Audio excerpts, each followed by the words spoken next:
Why does the body of a modern car, worth millions, start to rust after only 3 years of use, while a sword forged 1,000 years ago lies in a museum and shines as if it were made yesterday? We are accustomed to thinking that technology is advancing, making materials stronger, more durable, and of higher quality with each passing year. We are told that modern metallurgy has reached the peak of its development, creating alloys that our ancestors could only dream of. But the reality we see with our own eyes brutally shatters these beautiful marketing slogans about technological superiority. Your fence at the cottage needs to be painted every season, while the wrought iron grills on the windows of a medieval cathedral have stood for centuries in the rain and snow without a single spot of rust. This seems like an impossible paradox, contradicting all the logic of scientific progress in human development. We have learned to fly into space and split the atom, but we have forgotten how to make ordinary iron that does not crumble to dust before our eyes. In this issue, we will not talk about magic or the lost spells of ancient blacksmiths. We will examine the harsh physical facts and chemical processes that took a step backward in favor of mass production. You will understand why the purity of the material that modern factories strive for is actually a death sentence for metal. We will take a look at the forges of the past, where the creation of a single item took weeks of hard labor. You will see how the very structure of ancient metal was fundamentally different from the homogeneous mass we use today. We will reveal the secret of why dirt and impurities in ore sometimes work better than the sterile purity of laboratory alloys. This is a story not only about iron, but also about how our attitude towards things in the world around us has changed. Watch the video to the end, and you will learn how exactly we lost the secret of eternal metal and whether it is possible to bring it back into our lives. What if I told you that everything you believe was wrong, and that purity is metal's greatest enemy? Modern metallurgy prides itself on its ability to purify steel of all impurities, bringing its composition to the ideal values in the tables. We create a material that, at the molecular level, looks like a perfect, homogeneous lattice without a single flaw. For decades, engineers have fought to remove everything superfluous from the alloy, considering it a guarantee of strength and durability. However, it is this maniacal pursuit of purity that has played a cruel joke on us in terms of corrosion. Medieval iron, which we call wrought iron, was incredibly dirty by modern GOST standards. It contained a huge amount of slag, a byproduct of smelting that looks like glassy inclusions. Ancient furnaces could not melt metal to a liquid state, as modern blast furnaces do. Iron was extracted in the form of a dough-like mass saturated with liquid slag and coal particles. The blacksmith could not completely get rid of these impurities, no matter how much he hammered the workpiece. These microscopic slag particles remaining in the metal structure created a unique composite material. If you look at a cross-section of an ancient sword under a microscope, it will resemble not a homogeneous piece of oil, but wood with fibers. Pure iron fibers were interspersed with thin strands of silicate slag stretching along the entire length of the product. It was this dirty structure, which any quality control department today would reject, that became the first secret of durability. Slag, being essentially glass, is completely resistant to corrosion and does not react to moisture or oxygen. These fibers acted as thousands of microscopic barriers within the metal itself, blocking the path of rust. When corrosion began to eat away at the top layer of iron, it inevitably ran into an insurmountable wall of slag. Rust could not penetrate deep inside because it had to bypass these barriers. Modern steel has no such barriers. It is homogeneous and open to the enemy on all sides. Once oxidation begins at one point, it can spread unhindered in all directions, eating holes through the metal. In ancient metal, rust was forced to crawl along the surface, but could not penetrate deeply, stopped by internal protection. It turned out that the imperfection of smelting technology gave the material protective properties that we have lost. We replaced the complex, natural, wood-like structure with a lifeless, homogeneous mass. Nature does not like emptiness and perfect purity. It always strives to destroy orderly structures. Crude iron was closer to natural stone than to a modern industrial product. It skillfully resisted the environment, using its flaws as advantages in the fight against time. Today, to achieve a similar effect, we have to come up with complex external coatings and paints. But ancient iron had this protection within itself, in its own DNA, so to speak. We have learned to smelt thousands of tons of steel per hour, but we have lost the quality of each individual kilogram. This is the price we have paid for the mass production and availability of metal products. It turns out that advances in purification methods have made metal more vulnerable, not more durable. We have gained in tensile strength and hardness, but lost in the chemical passivity of the material. The paradox is that the bad iron of our ancestors turned out to be better suited to real life. I'm very interested to hear your point of view. What do you think about the fact that modern technologies sometimes make things worse than they were in the past? Write about it in the comments. Don't forget to subscribe to the channel so you don't miss the next reviews of historical technologies. Are you ready to learn the truth about how much physical labor is actually hidden in a single nail from the past? A seemingly ordinary piece of metal, which we now consider cheap and disposable, was the result of hard, painstaking work in ancient times. The secret of the durability of ancient iron lay not only in the chemical composition of the ore, but also, and above all, in the monstrously laborious mechanical processing. The hot iron extracted from the furnace was far from the smooth, homogeneous material we are used to seeing. It was a porous, loose mass, more like a metal sponge, dotted with slag inclusions. To turn it into a usable material, the blacksmith had to strike it thousands, tens of thousands of times with a hammer. A real physical battle for quality. It was not a simple process of shaping, but of compacting the very matter at a fundamental level. Each targeted blow of the hammer knocked out excess slag, destroyed pores, and compressed the metal grains together. The blacksmith heated the blank again and again, folded it, hammered it, folded it again, dozens of times. Under the continuous rhythm of the blows, the metal gradually became solid, monolithic, and orderly. Where there had originally been a loose lump, a structure capable of serving for centuries appeared. Such density, which can only be achieved through repeated forging, is unattainable with simple casting. The pores were closed, micro cracks were welded shut, and the internal structure acquired directionality and strength.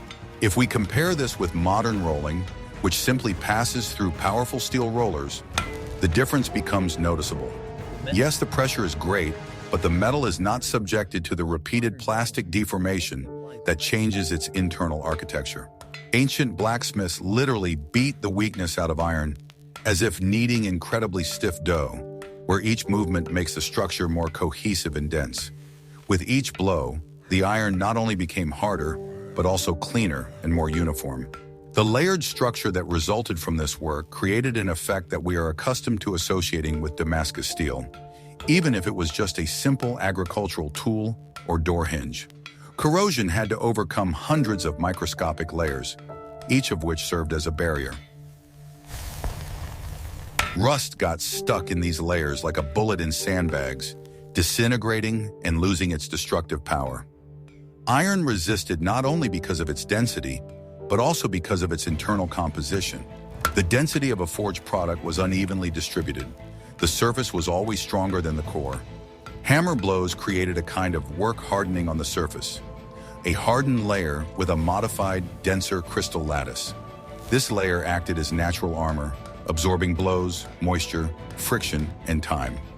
Modern sheet metal does not have such protection. Its surface is too homogeneous, which means it is vulnerable. Ancient blacksmiths did not have microscopes, but they intuitively understood metal. They knew where to strike harder and where to strike more gently.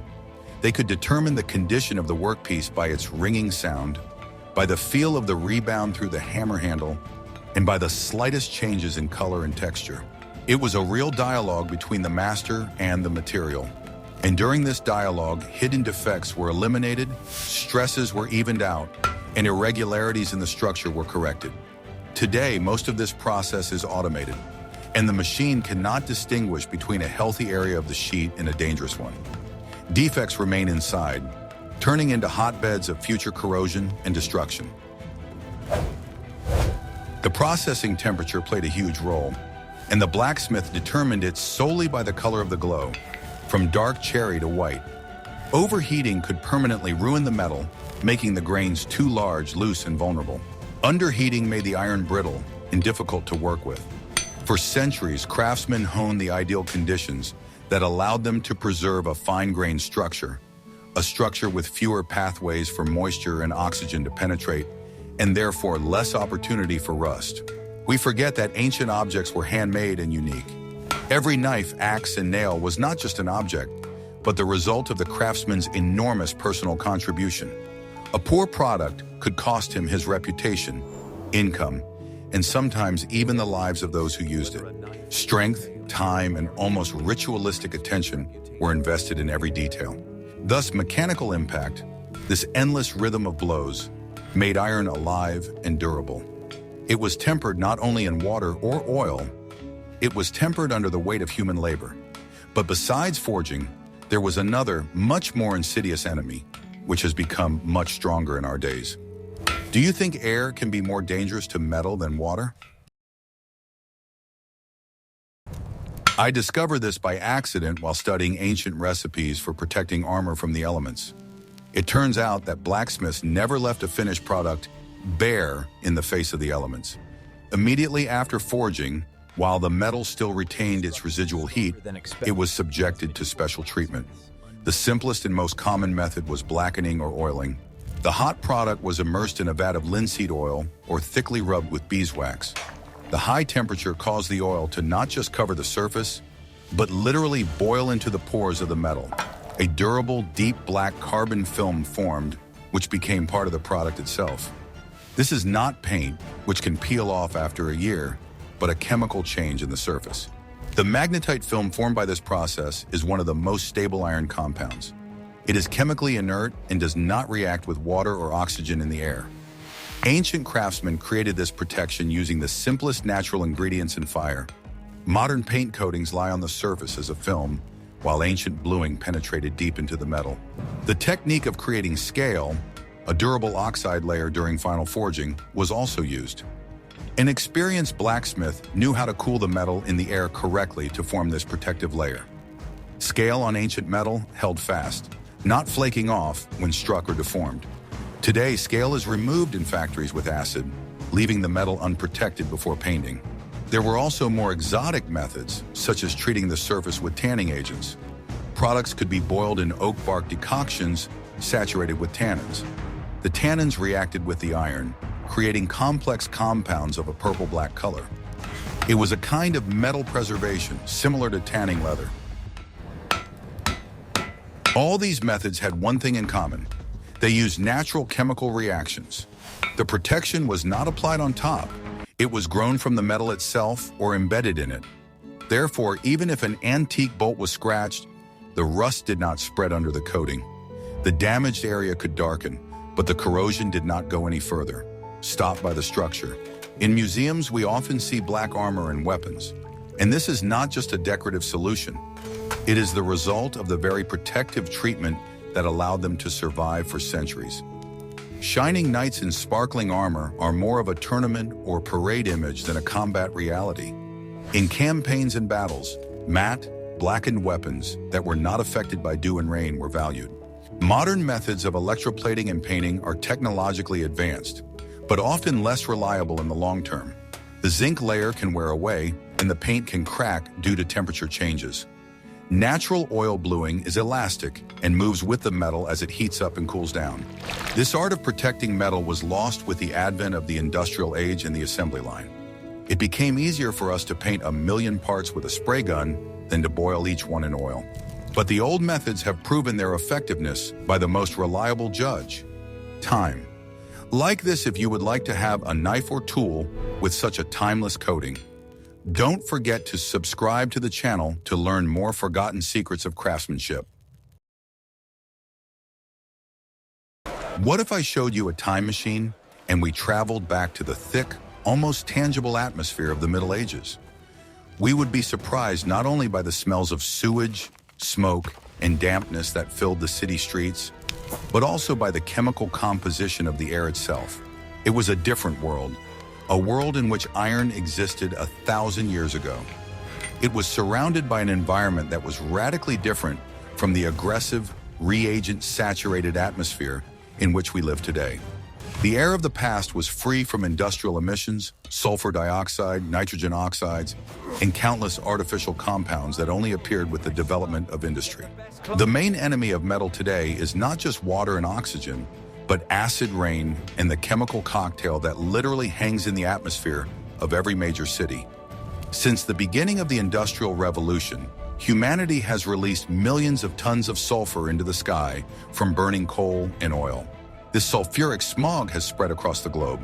When sulfur combines with moisture in the air, it forms weak sulfuric acid, which slowly but surely destroys everything it touches. Iron in such an atmosphere does not simply rust. It wages a continuous chemical war under attack 24 hours a day without the slightest respite.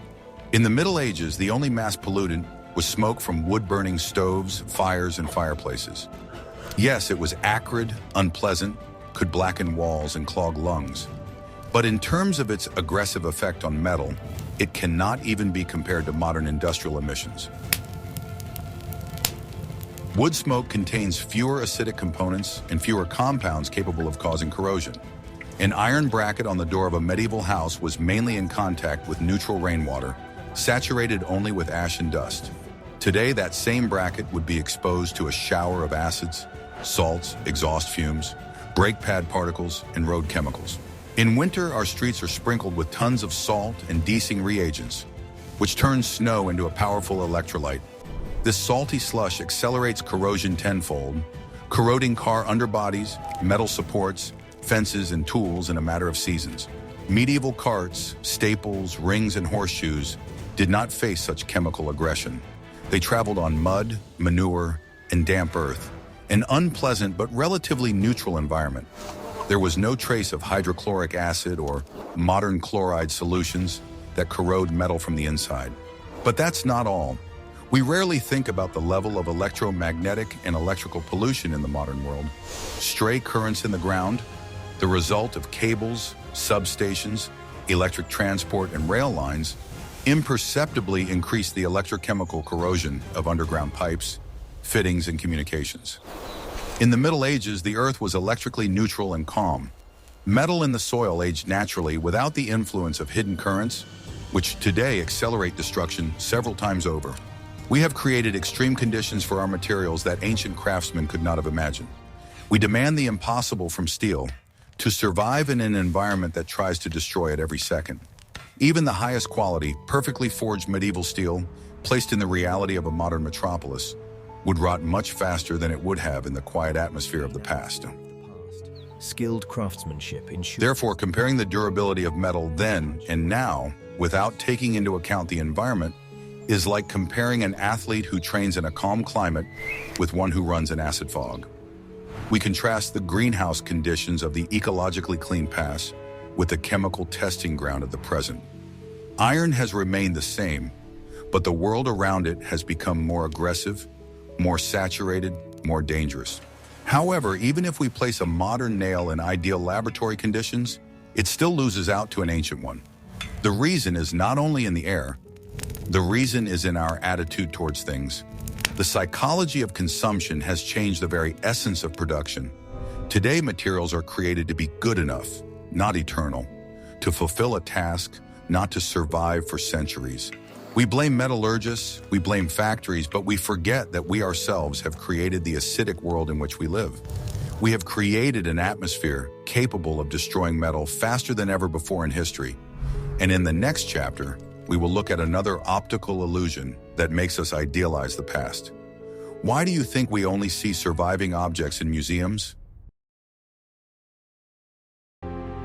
We look at a perfectly preserved sword in a museum display case and think, what quality, they really knew how to make things. But we forget a simple truth. We see only one sword out of thousands that were forged in that era. Millions of horseshoes, nails, knives, and plowshares have simply disappeared, dissolved into the earth without a trace. We have fallen victim to the classic survivor's fallacy, judging the whole phenomenon by rare exceptions. The items that have survived to this day were often found in unique preservation conditions. They may have been lying in dry desert sand, in oxygen-free silt at the bottom of a river, or in a peat bog. It was the environment that saved them, not just the mythical quality of the metal. An ordinary axe thrown into a wet forest in the 13th century rotted just as a modern axe would have rotted. Museum exhibits are the elite of the metal world, the best examples that have been cared for over centuries. Royal swords and armor were kept in armories, cleaned, lubricated, and cherished like the apple of the eye. It is simply incorrect to compare them to a modern bicycle forgotten on the street.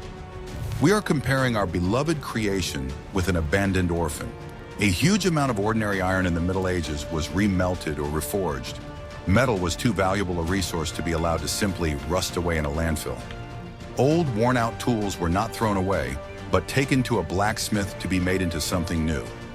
That is why so few everyday objects made of bad iron have survived. They were all recycled. What we find now during excavations are often shapeless lumps of rust. Archaeologists call them corroded concretions, and only an X-ray can show that there was a knife inside. This proves that medieval iron was also perfectly capable of rusting and decaying. It's just that we don't see these piles of rusty dust at exhibitions.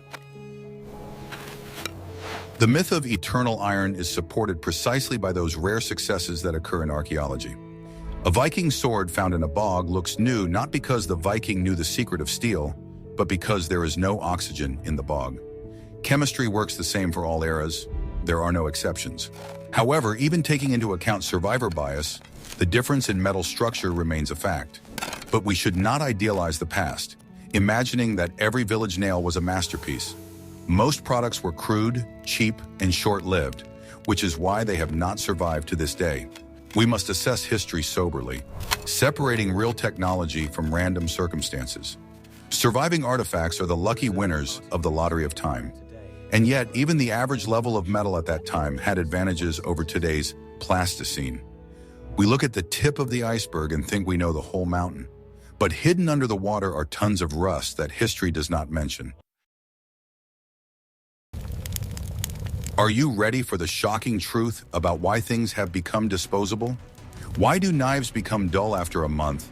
Why do household appliances break down immediately after the warranty expires? Why does metal seem to have lost its spirit? In the Middle Ages, a piece of iron cost a fortune compared to the income of an ordinary person. Mining ore by hand, cutting down trees for charcoal, building a blast furnace or a bloomery furnace, long hours of heating, forging, and drawing. All this required enormous labor. Iron was the result of the labor of hundreds of people: miners, charcoal burners, blacksmiths, and carters. Therefore, every metal object was perceived as an investment, a treasure, a material guarantee of survival, something that was passed down from generation to generation and cherished like the apple of one's eye. No one would have thought of creating items that would be thrown away after 3 years. If you bought a knife, you expected it to last a lifetime, yours, your children's, and your grandchildren's. Knives, sickles, axes, buckets, staples, and locks were expected to serve for decades. The manufacturer, a blacksmith whom you knew personally, had a vested interest in ensuring that his product was durable. In a small local market with a strong reputation, any defect meant social death. A blacksmith who made a bad knife risked not only losing his job, but also his respect, his customers, and sometimes even his livelihood. The modern economy is built on completely different principles. Principles of maximum turnover, constant demand, and an endless cycle of buying and replacing. It is not profitable for a manufacturer to make a car that will run for 50 years without repairs. There is no need to create a smartphone that lasts 10 years and is easy to disassemble. It is important for them that you return to the salon or store for a new model within 3 to 5 years. Planned obsolescence is not a conspiracy theory, but the foundation of modern business. It is built into technology, economics, marketing, and even design. Metal is made thinner, components are made lighter, safety margins are reduced to a minimum, and parts are designed to barely withstand their stated service life. Engineers calculate the service life of bearings, gears, seals, and housings so that they last exactly 1 month and not a day longer. We live in an era of disposable items where repairs cost more than new products, and many components are designed to be non-removable, glued, or soldered so that repairs are technically impossible. In the Middle Ages, repairability was an absolute and mandatory characteristic of any object. A broken plowshare could be reforged, a worn knife could be sharpened, a bent bracket could be straightened. Every object was part of a long cycle in which it returned to the anvil many times. Today, parts are made so that they cannot be opened without destroying the casing. Plastic is welded with ultrasound, metal is joined by spot welding, and microchips are filled with compound. This is the philosophy of transience, the philosophy of things without memory, without history, without soul. The price of metal has fallen, its availability has increased, and with it, our respect for the material has declined. We can afford to buy a set of screwdrivers for pennies, break them on the first day, and not even feel annoyed. For a medieval peasant, the loss of an axe was a tragedy, a blow to the household, a threat to the family. Attitude determines durability. What is valued lives long. What is worth the effort is cherished. What is cheap is thrown away without regret. We have replaced quality with quantity, flooding the planet with tons of cheap scrap metal, plastic, and electrical alloys that cannot be recycled. This is economically beneficial to corporations, but devastating to the environment, culture, craftsmanship, and the very concept of value. Things are no longer companions in life. They have become trash waiting to be dumped. The cycle of ownership has been reduced to months. It turns out that the rust of modern metal is not just a chemical process. It is a consequence of an economic model based on fragility. Durability has become not an advantage, but a threat to profit. We ourselves vote with our rubles for cheap and short-lived goods, choosing disposable over eternal, convenience over quality. If we paid as much for a knife today as a 12th century peasant paid in terms of labor, that knife would be eternal, hand-forged, repeatedly hardened, sharpened, and designed to last for generations. But are we willing to pay that price? Not with money, but with respect for the item? In the next chapter, you will learn how scrap metal recycling kills the quality of new steel. What is the main problem with recycling, and why can't 21st century metal compare to the iron of the past? Today, we are proud that we have learned to recycle waste and give things a second life. The green agenda dictates the need to melt down old cars and refrigerators into new steel. But this noble process has a dark side that environmentalists rarely talk about. With each smelting cycle, steel accumulates impurities that are virtually impossible to remove. The main enemy of modern steel is copper, which enters smelting furnaces along with wires and electric motors from scrap metal. Copper cannot be burned out or chemically removed from molten steel on an industrial scale. It accumulates in the metal like toxins in the body with each new recycling cycle. The presence of copper makes steel more brittle during hot working and, more importantly, accelerates electrochemical corrosion. Medieval iron was always extracted from primary ore. It was a virgin material in terms of alloying additives, with no legacy from previous mechanisms. Each smelting began with a clean slate, with natural iron oxide. Today, it is virtually impossible to find steel that does not contain traces of previous lives. In addition to copper, tin, antimony, and other elements from solars and coatings, accumulate in the metal. This cocktail creates galvanic couples within the alloy itself at the micro level. Different metals have different electrical potentials, and when moisture gets in, the process of self-destruction begins. Steel begins to eat itself from the inside. We have created a vicious circle. We recycle steel to save resources, but we get a product of poorer quality. This steel rusts faster, we throw it away, melt it down again, and it becomes even worse. We dilute the original metal with technological waste, reducing its resistance to nature.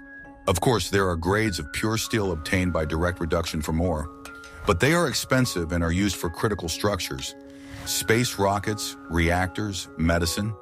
The average consumer gets second-rate metal, which by definition cannot be durable.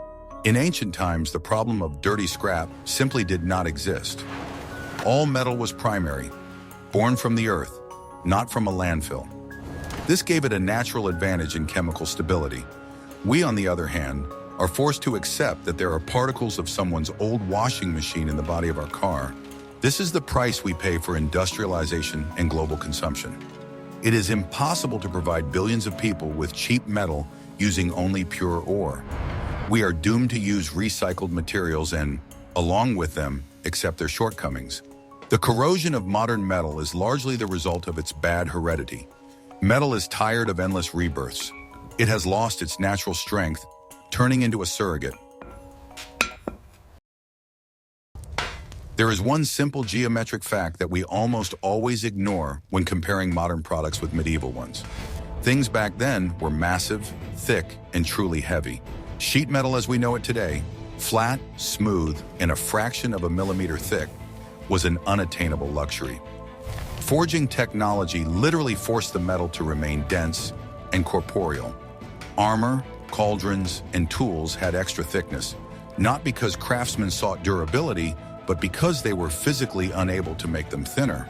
Rust is a slow but persistent process that eats away at metal from the outside in at a more or less constant rate. If you have an iron bar at least 2 centimeters thick, it can rust for decades or even centuries and still have a healthy, rust-free core. Moreover, rust itself sometimes creates a dense crust that slows down further destruction, The rust a kind of natural shield. barrier. In this sense, the very massiveness of the object was already its protection, part of its longevity. Modern cars are assembled from sheet metal 0.6, 0.8 millimeters thick, essentially metal paper.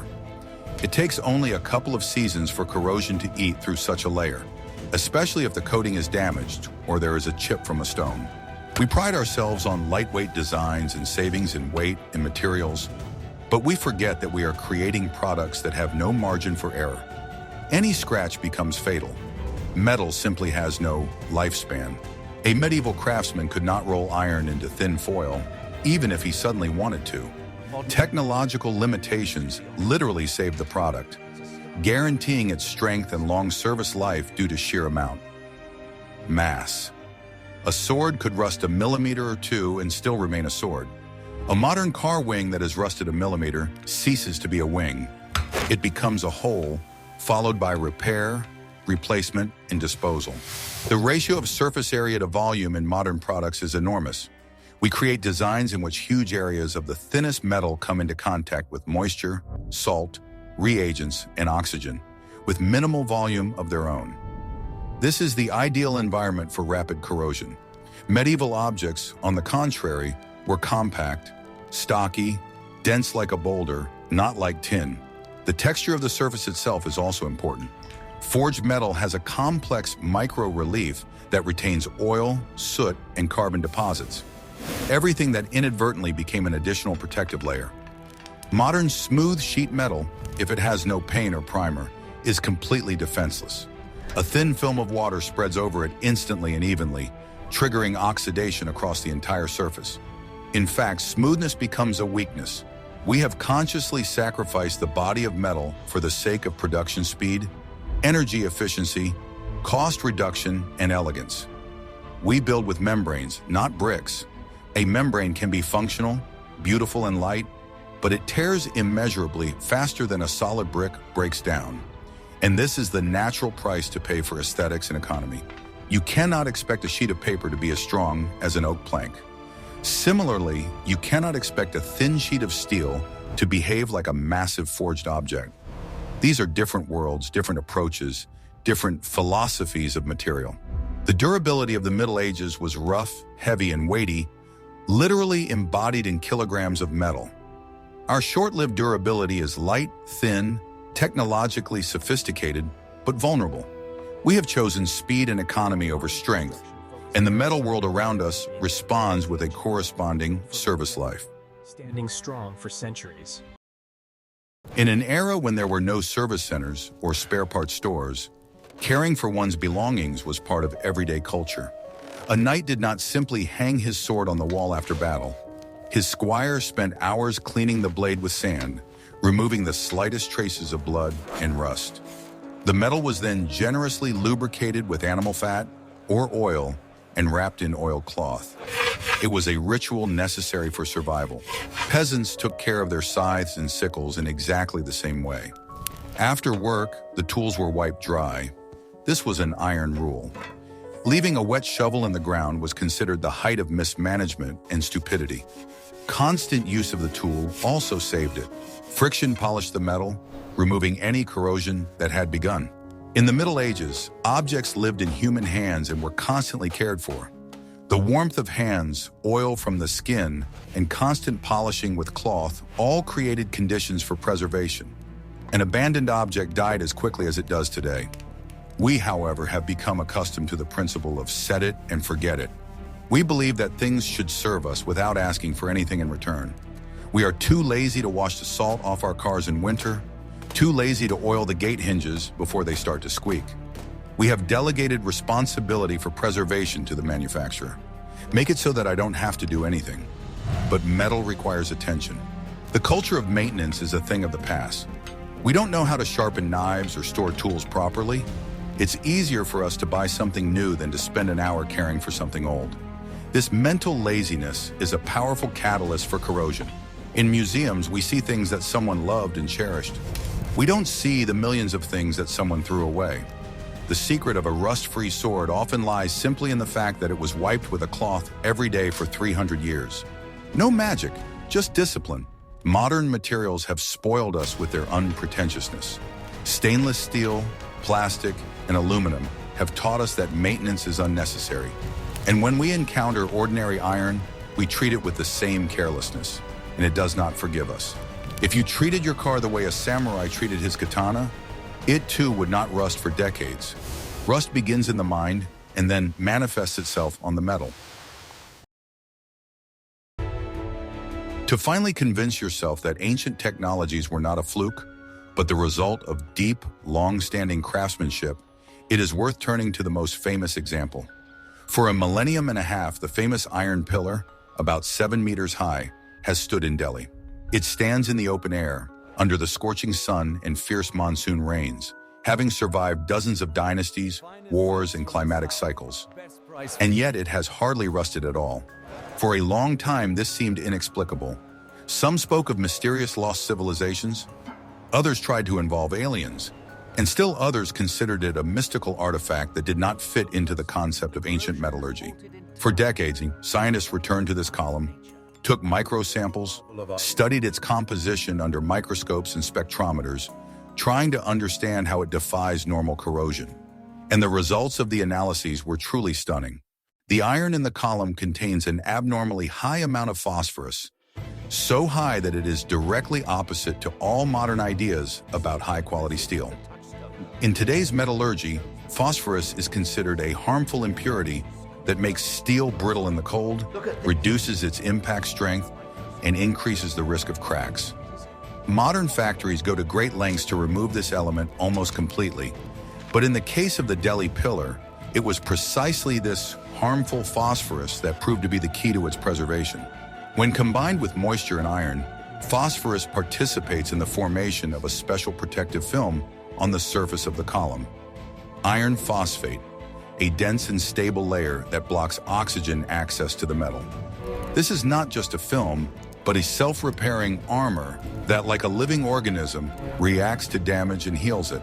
In terms of its properties, this natural protection often surpasses the most modern paints and primers.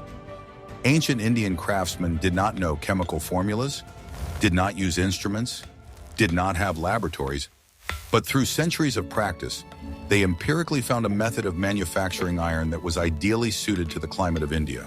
They used ore with a naturally high phosphorus content and charcoal, which also contained phosphorus.